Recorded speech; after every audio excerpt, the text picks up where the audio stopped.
പശ്ചിമബംഗാളിൽ അവശേഷിക്കുന്ന 142 മണ്ഡലങ്ങളിലേക്ക് ഇന്ന് വോട്ടെടുപ്പ്. മുഖ്യമന്ത്രി മമതാ ബാനർജിയും BJP നേതാവ് സുവേന്ദു അധികാരിയും ഏറ്റുമുട്ടുന്ന ഭവാനിപൂർ ഉൾപ്പെടെ ശക്തമായ പോരാട്ടം നടക്കുന്ന നിരവധി മണ്ഡലങ്ങൾ രണ്ടാം ഘട്ടത്തിലുണ്ട്. വിഷ്ണുപ്രസാദ് വിവരങ്ങളുമായി നമുക്കൊപ്പം ചേരുന്നു. Vishnu, good morning. അങ്ങനെ രണ്ടാം ഘട്ട വോട്ടെടുപ്പ് നടക്കുകയാണ്. തന്ത്രപ്രധാനമായ പല കാര്യങ്ങളും സംഭവിക്കുന്ന ഇടം, ഒപ്പം നമ്മളൊക്കെ ഉറ്റുനോക്കുന്ന മത്സരങ്ങൾ നടക്കുന്ന മണ്ഡലങ്ങൾ ഉള്ളതാണ്. എന്താണ് വിവരങ്ങളോടൊന്നുമില്ല?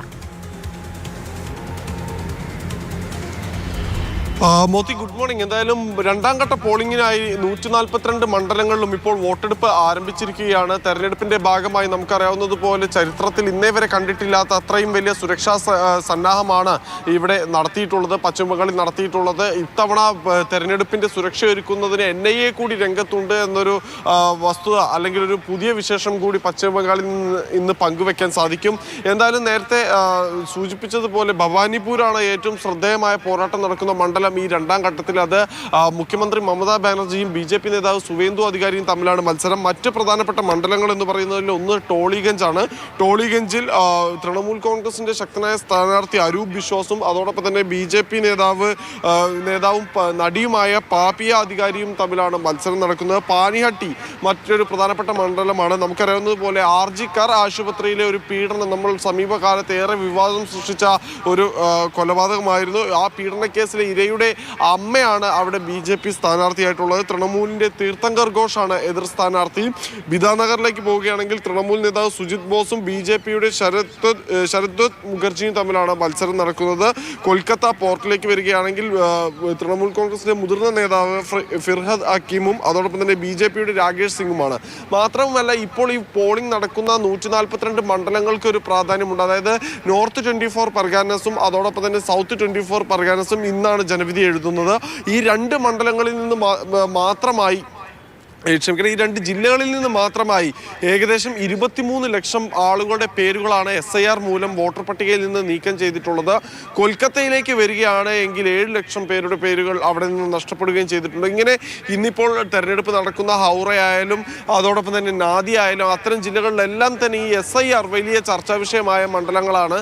അതുകൂടാതെ ഇപ്പോൾ BJP അധികാരത്തിലേക്ക് എത്താൻ വേണ്ടിയാണ് ബംഗാളിൽ തീവ്ര ശ്രമം നടത്തുന്നത്. ആ നീക്കം യാഥാർത്ഥ്യമാകണമെങ്കിൽ ഇന്നിപ്പോൾ പോളിംഗ് നടക്കുന്ന കൊൽക്കത്ത പോർട്ട് ഉൾപ്പെടെയുള്ള സുപ്രധാന മേഖലകളിലെല്ലാം തന്നെ BJP-ക്ക് അട്ടിമറി വിജയം നേടാൻ സാധിക്കണം. കാരണം ഈ ആദ്യഘട്ടത്തിൽ പോളിംഗ് നടന്നിടത്ത് ഇരു പാർട്ടികൾക്കും അല്ലെങ്കിൽ ഇരു മുന്നണികൾക്കും BJP ഉൾപ്പെടുന്ന NDA-ക്കും അതോടൊപ്പം തന്നെ തൃണമൂൽ കോൺഗ്രസിനും ശക്തിദുർഗങ്ങളായിട്ടുള്ള കേന്ദ്രങ്ങളുണ്ട്. പക്ഷേ ജനവിധി തീരുമാനിക്കാൻ പോകുന്നത്, ഭരണം ആര് കൈകാര്യം ചെയ്യണമെന്ന് തീരുമാനിക്കാൻ പോകുന്ന മണ്ഡലങ്ങൾ എത്തുന്നത് ഈ രണ്ടാം ഘട്ടത്തിലാണ്.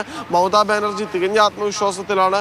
BJP-യെ സംബന്ധിച്ചാണ് എങ്കിൽ കേന്ദ്ര നേതാക്കളെ, പ്രധാനമന്ത്രി ഉൾപ്പെടെയുള്ള മുതിർന്ന കേന്ദ്ര നേതാക്കളെ മുഴുവൻ പ്രചരണത്തിനായി രംഗത്തിറക്കിക്കൊണ്ടാണ് BJP രണ്ടാം ഘട്ട പ്രചരണ പരിപാടികൾ നടത്തിയിട്ടുള്ളത്. എന്തായാലും ബംഗാളിൽ ഞാൻ നേരത്തെ സൂചിപ്പിച്ചതുപോലെ 3.5 ലക്ഷം ഉദ്യോഗസ്ഥരാണ് CAPF, NIA ഉൾപ്പെടെയുള്ളവരിൽ നിന്ന്, ക്വിക്ക് റെസ്പോൺസ് ടീം ഉൾപ്പെടെയുള്ളവരിൽ നിന്നായി സംസ്ഥാനത്ത് വിന്യസിച്ചിട്ടുള്ളത്. പക്ഷേ ഏറ്റവും പ്രധാനപ്പെട്ട കാര്യം എന്ന് പറയുന്നത് ഈ സുരക്ഷാ ക്രമീകരണങ്ങൾക്കിടയിലെല്ലാം തന്നെ വ്യാപകമായ അക്രമ സംഭവങ്ങൾ പശ്ചിമ ബംഗാളിൽ റിപ്പോർട്ട് ചെയ്യപ്പെട്ടു എന്നത് തന്നെയാണ്. ഇതുപോലെ പരക്കെ അക്രമങ്ങളും പ്രശ്നങ്ങളും ഉണ്ടായിരുന്നു, ബോംബുകൾ കണ്ടെടുത്ത സംഭവങ്ങൾ എല്ലാം ഉണ്ടായിരുന്നു. ഈ ഘട്ടത്തിൽ തെരഞ്ഞെടുപ്പിന് പോളിംഗിന് മുൻപായി ഇത്തരത്തിലുള്ള പരിശോധനകളടക്കം നടത്തിയിരുന്നില്ലേ? തീർച്ചയായും. കാരണം സംസ്ഥാനത്തിൻ്റെ വിവിധ ഭാഗങ്ങളിൽ വലിയ തോതിലുള്ള അന്വേഷണവും അതോടൊപ്പം തന്നെ പരിശോധനയും നടത്തിയിരുന്നു. നമ്മൾ 2 ദിവസം മുൻപ് റിപ്പോർട്ട് ചെയ്തതാണ്. 72 ബോംബായിരുന്നു ഒരു തൃണമൂൽ കോൺഗ്രസ് പ്രവർത്തകന്റെ വീട്ടിൽ നിന്ന് അന്വേഷണ സംഘം പിടിച്ചെടുത്തിട്ടുണ്ടായിരുന്നത്. സമാനമായ രീതിയിൽ വൻ വേട്ട തന്നെ തെരഞ്ഞെടുപ്പ് കമ്മീഷന്റെ ഭാഗത്തു നിന്ന് നടന്നു. ഓരോ ദിവസവും പുറത്തുവിട്ടിരുന്ന കണക്കുകൾ പ്രകാരം 100 കോടിക്ക് മുകളിൽ വില വരുന്ന അല്ലെങ്കിൽ മൂല്യം വരുന്ന സമ്മാനങ്ങളും മദ്യവും ആഭരണങ്ങളും പണവുമാണ് ഈ തെരഞ്ഞെടുപ്പ് കമ്മീഷൻ പശ്ചിമ ബംഗാളിന്റെ വിവിധ മേഖലകളിൽ നിന്ന് പിടിച്ചെടുത്തിട്ടുമുണ്ടായിരുന്നത്. എന്തായാലും ഈ പിടിച്ചെടുക്കുന്നതിനേക്കാൾ കൂടുതലായിരിക്കുമല്ലോ സ്വാഭാവികമായും അവിടെ അവർ കൈകാര്യം ചെയ്യുന്ന തുക അല്ലെങ്കിൽ ഇത്തരം കാര്യങ്ങൾ എന്ന് പറയുന്നത്. അതുകൊണ്ട് തന്നെ ആയുധങ്ങളുടെ കാര്യത്തിലും ആ ഒരു ആശങ്ക വേണം. കാരണം പിടിച്ചെടുത്തത് ഒരു മഞ്ഞുമലയുടെ ഒരു അറ്റം മാത്രമേ എന്ന് എനിക്ക് വിശ്വസിക്കാൻ സാധിക്കുന്നുള്ളൂ. കാരണം പശ്ചിമ ബംഗാളിൽ സ്വാഭാവികമായും തെരഞ്ഞെടുപ്പ് കഴിഞ്ഞാൽ വലിയ രീതിയിലുള്ള സംഘർഷങ്ങൾ മുൻകാലങ്ങളിൽ ഉണ്ടായിട്ടുണ്ട്. അതുകൊണ്ട് തന്നെ ഇത്തവണ കേന്ദ്രസേനയെ ഫലപ്രഖ്യാപനം കഴിഞ്ഞ് 60 ദിവസം കൂടി സംസ്ഥാനത്ത് സുരക്ഷാ ചുമതലയ്ക്കായി വിന്യസിക്കുമെന്നാണ് കേന്ദ്ര ആഭ്യന്തരമന്ത്രി അമിത്ഷാ നേരത്തെ പ്രഖ്യാപിച്ചിട്ടുള്ളത്.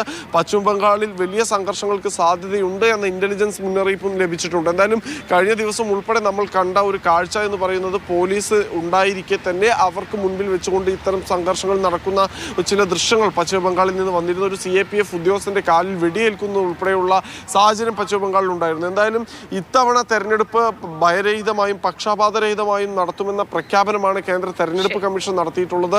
ഇന്നിപ്പോൾ പോളിംഗ് ആരംഭിച്ചപ്പോൾ തന്നെ പലയിടങ്ങളിലും ആളുകൾ വലിയ തോതിൽ തന്നെ പോളിംഗ് ബൂത്തുകളിലേക്ക് എത്തുന്നുമുണ്ട്. മോത്തി.